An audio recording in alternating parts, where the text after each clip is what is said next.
questions from. Make sure we use that one. Okay, it's up to you, buddy. Yeah, thank you for inviting me. We're going to go through this presentation. I provided a copy to your hosts if you want to get a PDF of it later. What I hope to present here is our process for swarm removals today.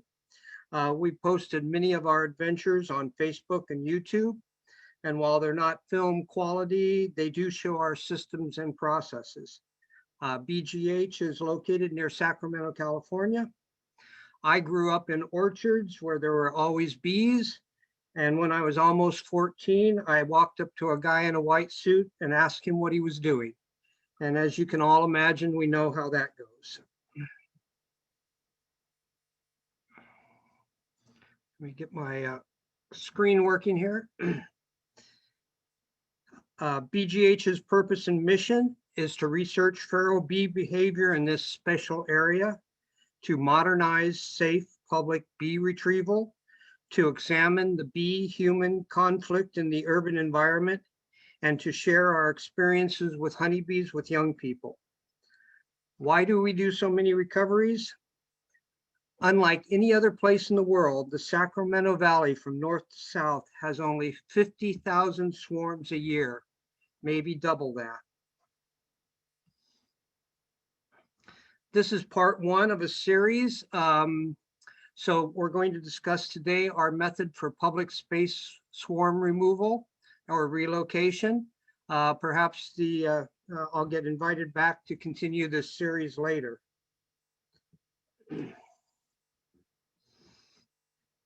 In my youth, a handful of swarms a year and maybe a cutout or two was considered a good year.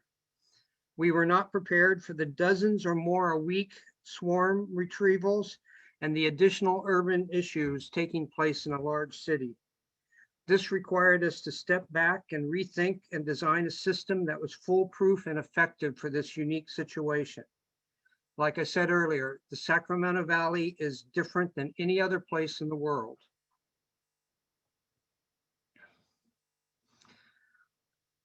I want to also make sure that beekeepers understand that swarm retrieval is one of our public interfaces. It's best to be very, very professional. You're representing the entire industry when you're out there. We want to not leave people hanging in fear and concern. We want to be part of a solution, not part of a problem. I recommend that handouts are also a very easy way to communicate. While chatting with one or two people is always enjoyable, some of our crowds can be dozens.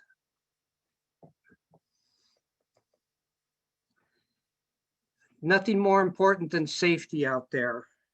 Have people send you pictures, have a good list of questions so that you know exactly what you're getting into. If bees are near property lines, have them tell the neighbors so that everybody knows what you're doing and when it's going to happen. While bee suits are not required to relocate swarms, consider some protection so that the observers don't observe an accident. You always want to be able to finish. And by the way, gravity does not care if you're saving bees. Very much recommend as a time-saving thing that your group either provides the swarm catchers with an FAQ or at least carry a business card or something where people can go to your website. Repeating the same questions 5 or 6 times as you're trying to get a swarm down from a tree gets a little tedious. Paperwork works really well, and I'd recommend. We've got a copy of what we send up on our website. You're free to modify to your heart's desire. When dealing with people, we have to look smart. It's really good to take the time to have a little preparation, planning, and process. One of the human's best thinking abilities is that we can think ahead and think about what if. Understand bee behavior, understand your ability, take notes, even simple notes. It's much easier to review than remember.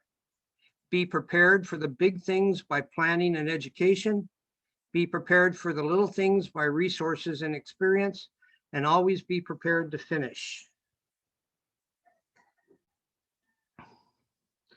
Beelining was my second favorite thing to do as a youth.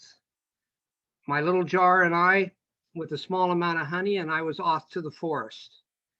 I had located a half a dozen wild hives by the time I was 16, as I called them. Not very easy, as many of the hives in the orchards around filled the area with foraging bees.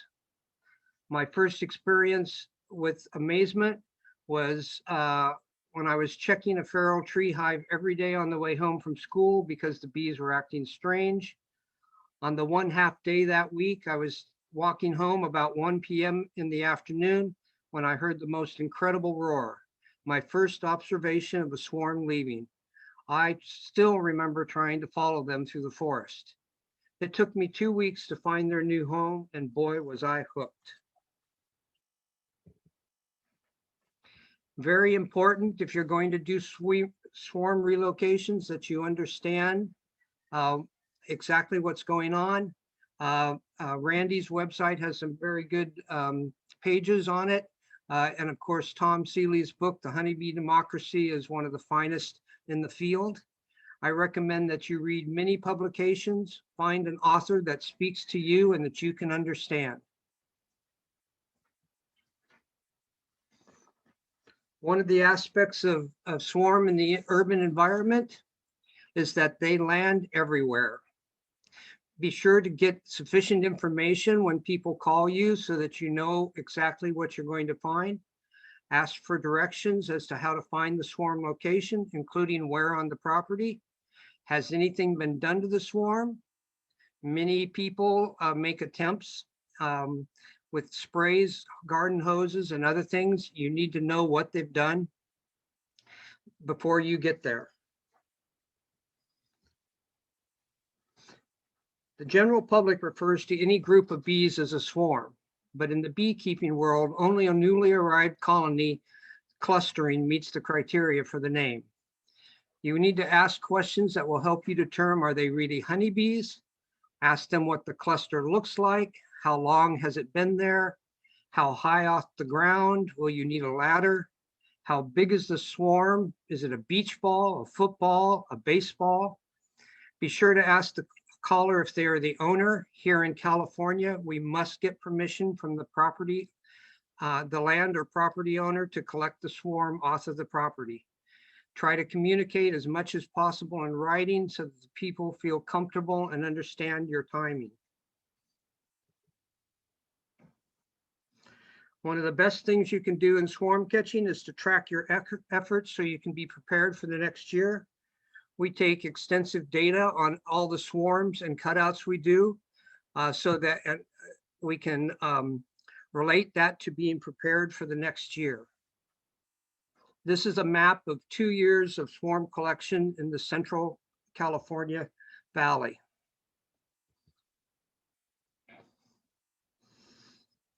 So when we decided to start working out a system in order to retrieve this high number of swarms, the first thing I always like to do is to go back as far as possible in history.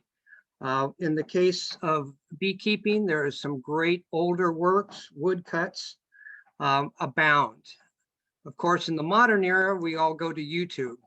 So that was quite an experience for me. I had never gone to YouTube to look up anything before I started this process. That was eye-opening in both good and bad ways, but there is a lot of good information on YouTube if you can sort through the clutter and static.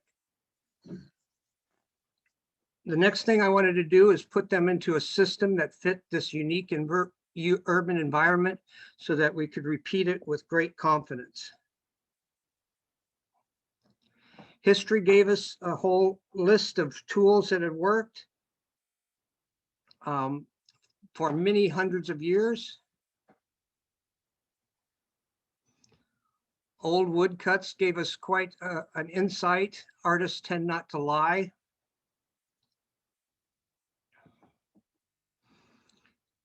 And one of the things that was amazing to me is how little things had actually changed in the collection of wild swarms in over 2,000 years. Let me catch up with my paperwork here.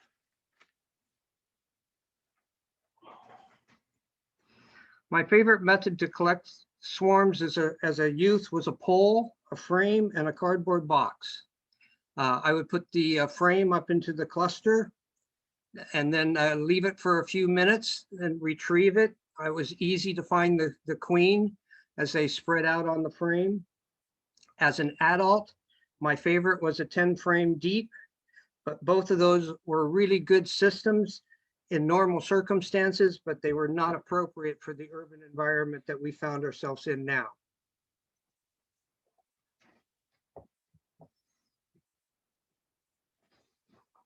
When I retired, I thought I would catch a few swarms in my spare time and give them to nonprofit groups. But that quickly, however, wasn't as easy as I thought. Well, the bees were fine, but the situations and numbers were very, very different. Urban areas presented many interesting situations and the numbers were absolutely through the roof. The first week in Sacramento, I retrieved 4 swarms and neither the frame pour or the buckets that I was working with were as smooth as I wanted. The second week came and after a few days of rainstorms, a sunny day came in and I got 4 calls in 2 hours. After rushing around all day and after dealing with after dark collections, I decided I needed to develop a much better system for this unique situation. I also greatly underestimated both the fear and the excitement of urbanites and the effect of a crowd on a swarm retrieval. I had to balance all of those extremes. So what I decided to do is make each swarm recovery a class. And for that, I needed, as a way to educate the people. And for that, I needed a smooth, calm manner, and I needed to reduce the chaos that many of the other methods that shaped a large number of bees into a cloud provided.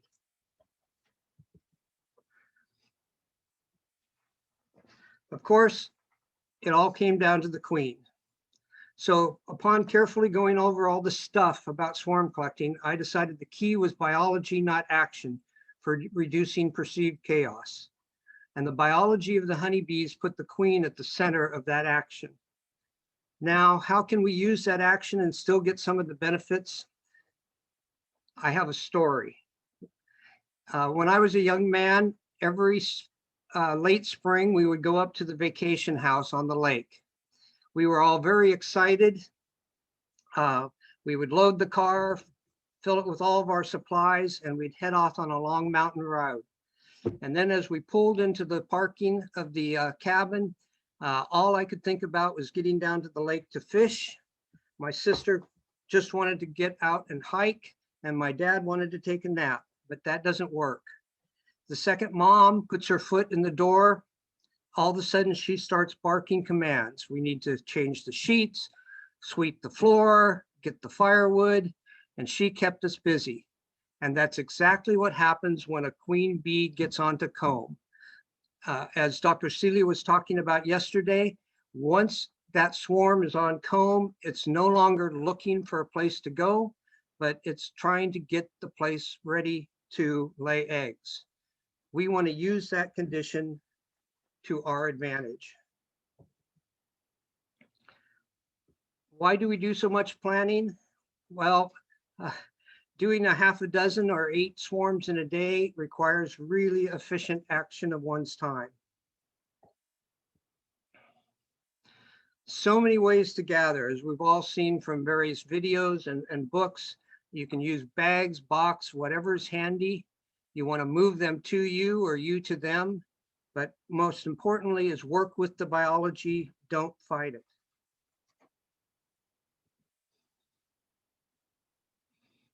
So what we settled in was a system of 4 steps. We wanted to either settle the bees if they weren't settled. To do that, we would put a scion up and or tagging. Then we wanted to get them to walk into our container. We wanted to turn that container into a home, and then we wanted to collect it to get all the bees.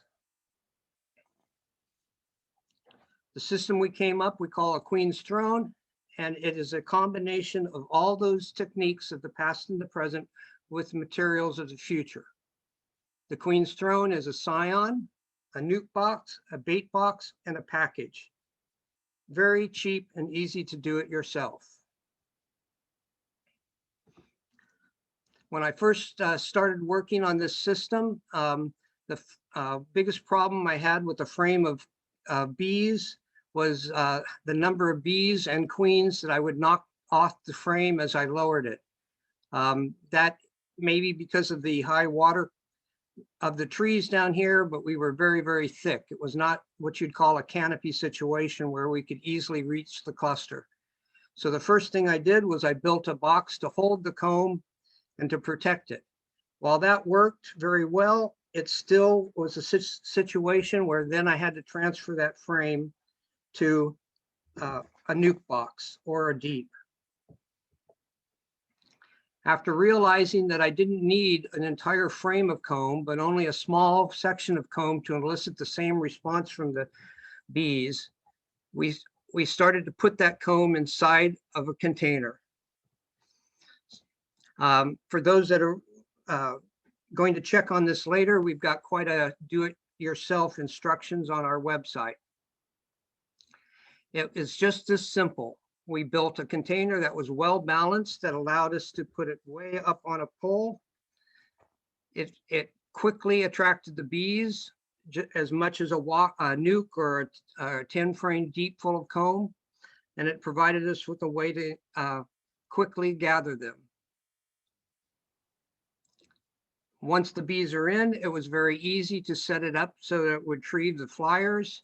This became very comfortable for the homeowners, and we frequently leave the collection box like this situation. One of the benefits of the container like this, one thing I want to mention is that we find the flat container much more effective than a round container. And that's because so many human things are flats, walls, fences, and other structures. But the Queen's Throne can be used as a walk-in nuke, as a shake bucket, and it becomes very easy to collect bees in almost any situation. Balance and lightness are critical if you want to go up to 30, 40 feet, really, really critical. And that is why we've reduced the weight so substantially to the system. Again, one of the biggest issues we had was reach, and by having a very lightweight plastic container with the comb in it, it was very easy to get it up to the cluster. The first thing we want to do is we want to put that bucket in contact with the cluster so that there's physical access to that comb, and then we just wait. Careful observation, you can watch the bees. They're going to do a walk-in. We've all seen a nuke on the ground with the bees walking in. Well, in this case, all we're doing is taking that lightweight nuke up to the bees so that they can walk in. That queen is going to go down to that piece of brood comb. She's going to be protected down there. And then we can just, once we've seen that the bees have walked in substantially, we can just lower the throne. What we want to do is put a lid on that. Their behavior seems to radically change once we put that lid on. They'll almost immediately surround the entrance and start fanning. One thing to be very careful of with the aspect of plastic buckets is that any sun at all on that bucket can really cause a heat problem for the bees. Once we've got the roof on and the sun protection up, then we're going to use a brush to get any of the bees left in the old cluster location to flying. Once they're in the air, they will seek out that queen and land on the bucket.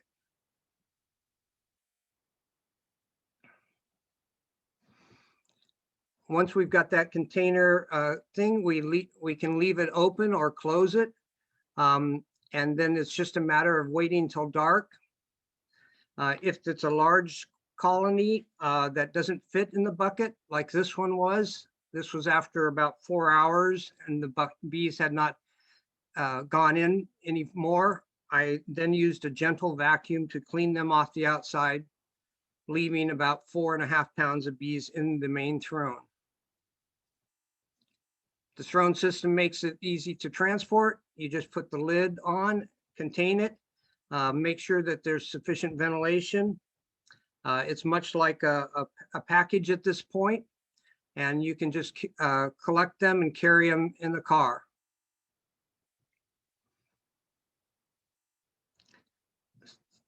So once you have collected the swarm, either using one of your techniques or a thing like the throne, we want to make sure that you're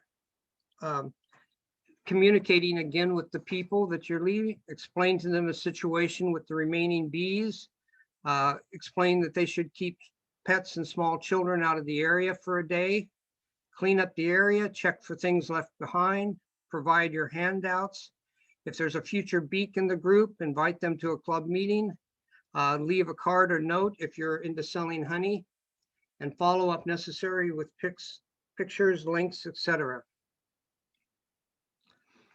We're going to have time for a lot of questions here. I've gone through this a little faster than I expected, but we also have other systems that we're working with at BGH, including bucket top scions for the apiary, 2x thick hive bodies, and special entrances that more closely mimic the entrances we find in feral bee colonies. I will provide your host again with a copy of links that he can share. And I'll open it up for questions.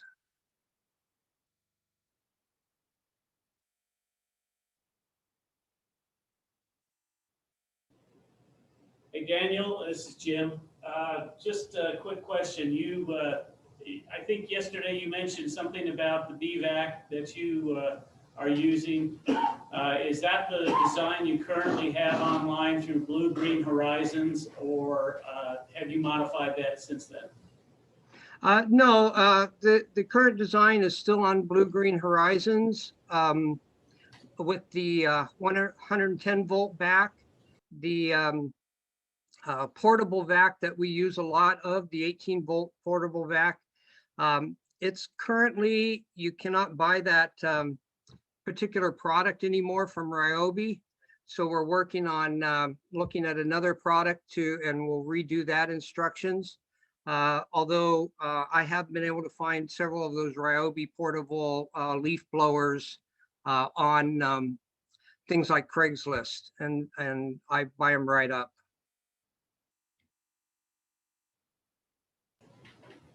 DW, it looks like there's been a couple of questions posted in the question and answer section if you want to look at those. Sure. So a couple questions about tanging and scions. Tanging is one of those things that I wish we had some good scientific background for. I believe some researchers have done some looking at the similar frequencies of tanging versus some of the swarm piping that goes on in a hive. But all I know is that tanging has a high rate of effectiveness. If we have a swarm in the air, taking a hive tool against a pot, it seems to want to be in the 100 to 500 hertz range, and bang away, that swarm will settle quite quickly. What's more effective than tanging, however, is to put the throne or a piece of comb up in the air, and they will quickly settle on that piece of comb, that scion, or in our case, the throne. Last year, probably by the end of the year, I was, any swarms that were still in the air, I was just putting the throne up about 15 feet in the air. And even though it might take them a minute or two, they were quickly finding it and clustering on the throne. Scion, is the same thing. It's a landing spot. Many of you that have apiaries may know that several swarms a year will land in the same spot. A scion is basically just a stick or a cloth that's been rubbed with brood comb or actual piece of comb. Historically, they would take a nail and put it on a board and stick a piece of comb on it and hold that up in the air. It doesn't take much comb, and even just rubbing a brood comb on a stick can be a very effective scion. So the next, if that didn't answer that, they can ask again. Is it more likely to find feral bees in urban or rural areas in Utah? Feral bee populations are generally very indicative of the managed bee populations in most areas. Here in Sacramento, the swarms we find are often very close to populated areas. We get part of that is water here in the valley, but bee lining can find you bees quite far away from urban areas. I estimate that maybe 20% of hobbyist hives swarm every year, compared to maybe 5% of commercial beekeepers.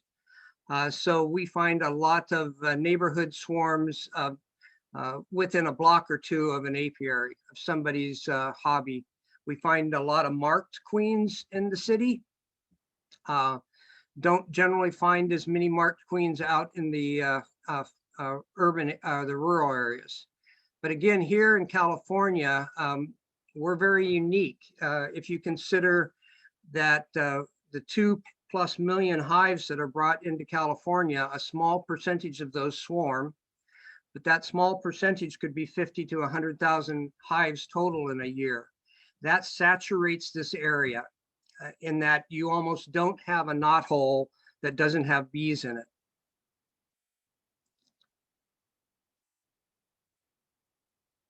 So somebody asked about scent or pheromone. I do put a very small drop of lemongrass oil on the wooden support inside the throne. I have not used any of the other commercial swarm attractants. I would assume they work as good. It almost doesn't take anything. The comb is by far the most powerful scent to the bees. Like I said, I use a small drop, and I mean small drop of lemongrass oil in each throne. So that's the questions there. We've got a few more questions over here. Do we always wait to go back after dark? Well, we have a kind of a network of volunteers, so we work out our schedule about picking up bees. The throne system, depending on the bees, sometimes they will rush in, and you don't have to wait. But again, it's fairly easy for me to just hang that throne in a tree limb and come back. Again, our bees are pretty close. If you've got a 30 or minute or an hour drive to a swarm, that's something to take into consideration.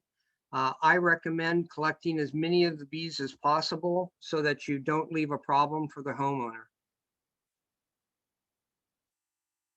Any other questions there? Daniel, there was a question about what do you do for liability insurance? Yeah, so Blue Green Horizon is under a charitable family trust and an LLC. We carry about a $5 million umbrella policy on top of our regular insurance. In our case, all of our vehicles are also commercially insured. We do that to protect our other assets more than anything else. But I do think that, and we have some licenses, and for some activities here in California, you need a contractor's license. So we carry the bonds and the basic insurance for those also. Generally speaking, a swarm collection is not a high risk thing. Cutouts, on the other hand, are very high risk. And if you go to an insurance company and say, I'm going to crawl up a 30-foot ladder and stick my head in a beehive and cut somebody's wall open, they're gonna charge you for that. So somebody asked what we do with the swarms after collecting. We give probably 30 to 50 colonies away every year to various 4-H groups. Sacramento County Sheriff's Department has one of the first women's incarcerated women's program to teach them beekeeping skills, so that when they get out of incarceration, they have a job skill. That program is going really good. We provide observation hives to several museums. Our volunteers pretty much get all the bees they want. I always have too many bees, or too many young colonies, I should say. Young colonies are not the same as older colonies, but I nursed, I think, 23 small colonies through this winter that were all late season swarms or cutouts. Daniel, Jim again. Can you just describe how you do your collections when it involves bees in a chimney? We've had several of those calls this past year. And I know it makes a lot of people nervous getting on roofs or something, but I just found the way that you do it, it's pretty fascinating. So we use a modified throne, and we actually call it the Cockney throne. But there's 2 situations that happen, or 3 situations that happen with chimneys. There's scout bees, there's swarm that has just moved in, and then of course there's established colonies. The established colonies are a complex thing that goes beyond our ability to chat about today, but I'll talk about the first 2. We probably get over a dozen calls a year where people have told us that there's a half a dozen bees came into their house and they're against a window. And I asked them if they have a chimney, and they do. And we'll go over and we'll see scout bees looking at chimneys. Now, I'm not sure if it's because of the smell of carbon or the fact that a chimney looks like an old rotten tree, but bees in the urban environment really, really like chimneys. So if we've got scout bees, what we're going to do is we're going to go and put a Cockney throne. I don't have a picture I can pop up right here, but basically that's a plywood cover with a frame of brood comb hanging from it. We're going to drop that in the chimney. It's got a small 1.5-inch vent in the top. And that swarm, which is going to show up either in a few hours or the next day, is going to stay on that piece of comb at the top. They're not going to start going down the chimney. We can come back the next day then and just lift that one frame out. You can also, of course, set a 10 frame or a nuke box on top of that chimney, but I can't carry that many of those around. If it's a scout bee, we'll drop it off and have the homeowner call us when the bees show up. The other thing that we'll do is if the swarm has just moved in, and I mean just moved in, and we're talking 24 hours, we'll do the same sort of thing. We'll lower a piece of comb on a frame, if possible, down to that swarm, let them crawl on it, and then pull it up. It becomes kind of like fishing for bees. It's very effective. That will not, however, move a queen off of an established comb. So this is, the Cockney throne is only useful for the first 2 situations, either scout bees or a swarm that has just moved in.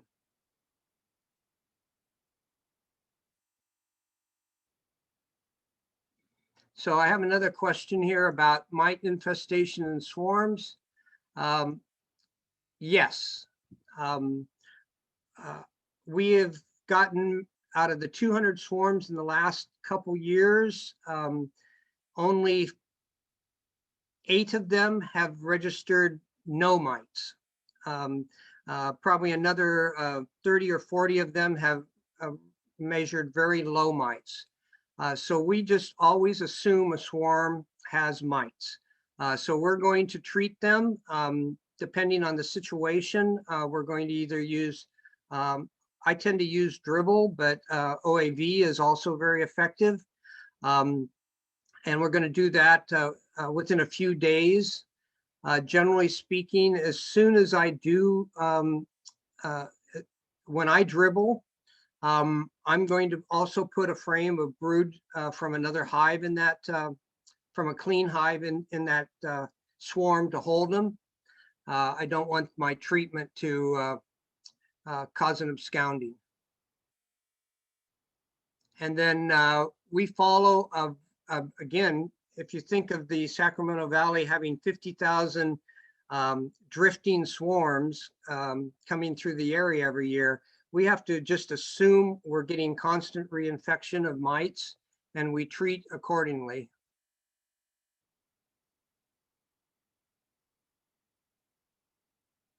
Okay, so there is another question about colony, about an established colony in a chimney. Second question first, it can be very unsafe for a homeowner to light a fire in their fireplace at that point.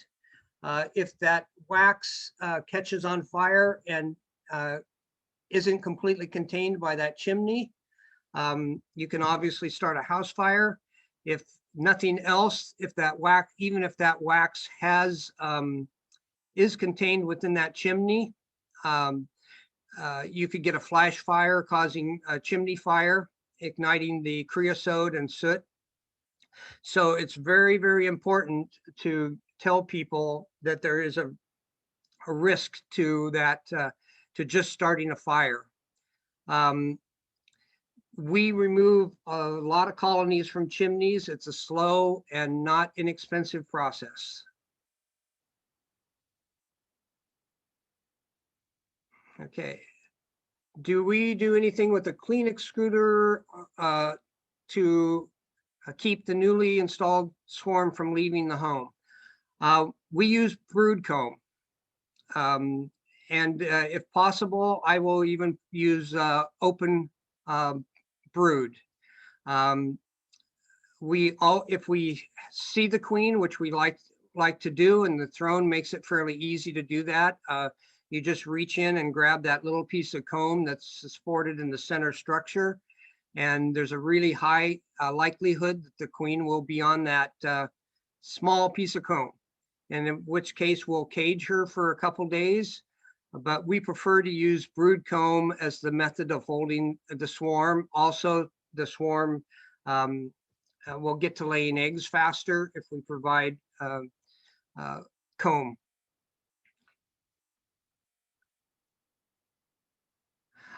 You'd have to ask Dr. Sheely about how a bee becomes a scout bee. I have watched scout bees for hours on live stream cameras on feral hives, examining an empty hive. And I'll tell you, it's so fascinating because they are so studious. I have some cameras inside of boxes, and I swear that if they had a pencil and a paper, they're taking notes. They'll walk seams, they'll do a crisscross.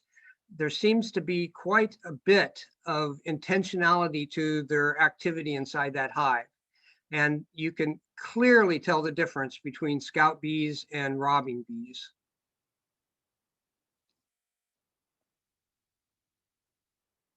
Okay, I think that's all the questions that we got. Anything else out there before Yeah, Daniel, there's one question that says, do your cameras stay inside the hive all the time? Yes, I have about 16 cameras that are inside hives all the time.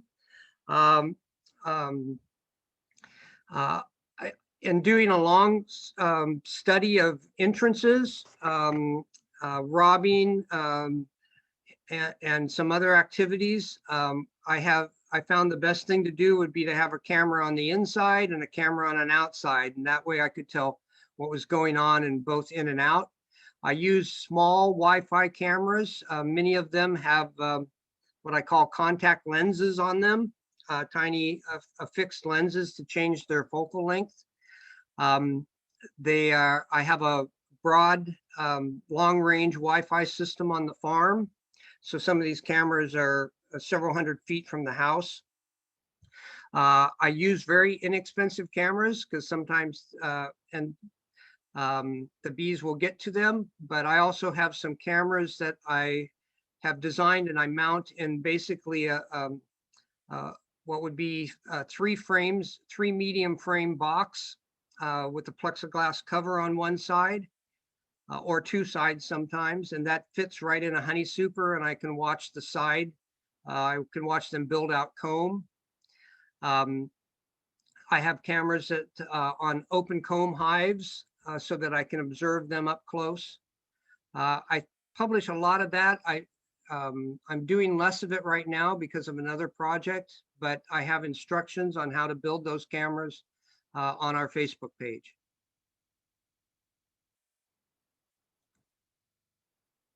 Okay, got some more questions here. Let me see if I can get that. Where do I get the cameras? Well, about any camera will work. I use little Zomoto Wi-Fi cameras because they're under $50 a piece. And they seem to work quite fine, but virtually any security camera out there will work just fine. I'm not looking for high resolution. I'm just looking for behavior. Which box would you put a camera in a too high setup? Well, it would totally be depending on what I'm studying. For example, if I'm studying how the bees interact with a pollen patty or something, I'm going to put that camera up on top and be looking down at the frames. If I'm going to be studying comb building on a frame, I'm going to want to be on the side. If I'm studying entrances, I want a camera within a couple inches of the entrance on the outside, and I want to be looking towards the front of the box with the camera on the inside.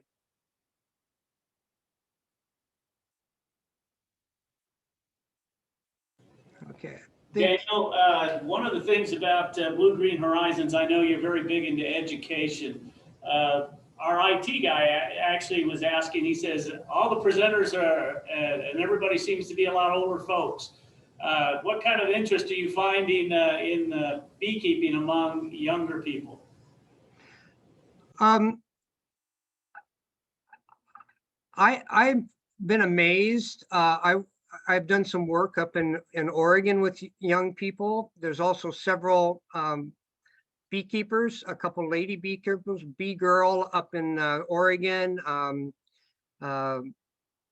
There's also a fine lady down in San Diego here. I think it's Honeybee, that have some great programs for children. We have a hive at a children's museum here in Sacramento. We call it the Hive of Inspiration. And you can tell the future beaks right away when you have some little 8-year-old kid that spends 2 hours staring at a beehive observation. The kids are really good. I've got a great, cute story. So I was out on a swarm retrieval called by the city.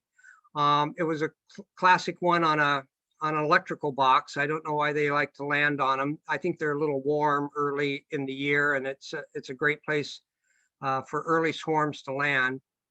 Anyway, I went out and we had put a throne up against it, and the bees had walked in, and then I'd moved it onto the ground. And a grandmother and her tiny, I'm talking 4-year-old little granddaughter was there. And the granddaughter came up to me and told me that her mother only allowed her to pick one flower every time she went on a walk. I guess they went on a walk to school or to every morning before mom went to work, because she was leaving the rest of the flowers for bees. And I told her that that was such a sweet, sweet story. And I was really proud of her. Anyway, I went back to, brushing a few bees off and getting ready to move on to the next call. And the little girl came back with a tiny little vase of flowers from her room that she'd picked, and she wanted me to give them to the bees. And of course, I'm not sure the bees are going to get anything off of them, but how could you turn down that? So I picked the little flowers out of her little vase, and I took them over to the bees and I put them in the entrance.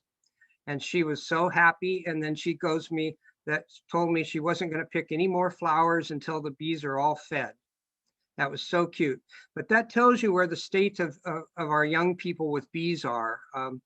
In many ways, we all remember the stories of killer whales and how the aquariums changed our opinion of whales to the point that we don't even want them in the aquariums anymore. You can't tell a 6-year-old kid anymore that there's ogres in the forest to keep them from running away, because they'll take off running Shrek. And we're doing the same thing with bees. I'm not sure the bee movies have helped much, but the press on bees has really, and the school systems have really changed kids' attitudes about the importance of bees, and we find that very inspirational.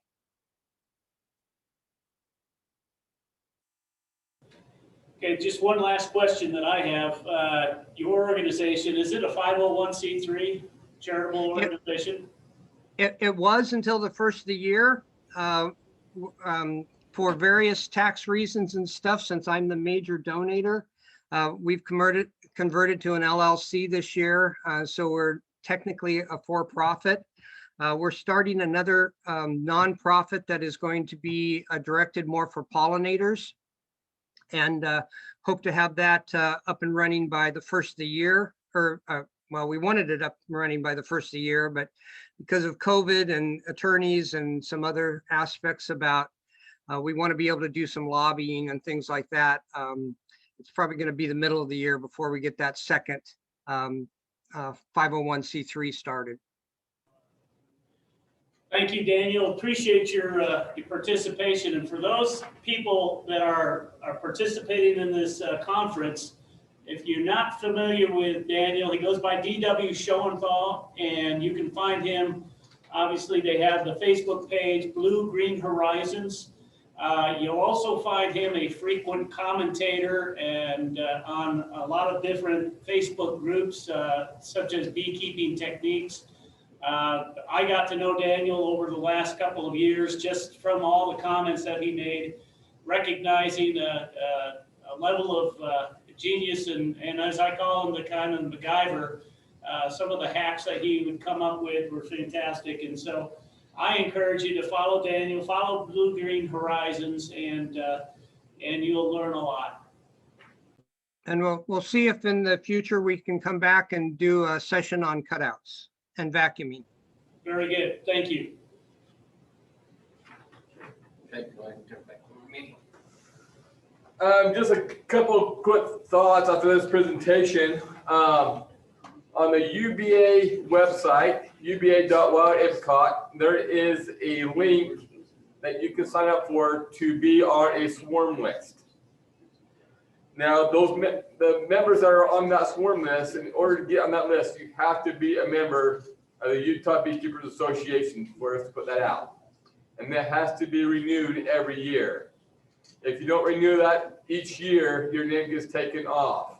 But we do get several phone calls throughout the year, and we refer people to that list, and also with the different smaller community groups throughout the state. So make sure you get in contact with those as well. So, we're going to take a quick break. We will be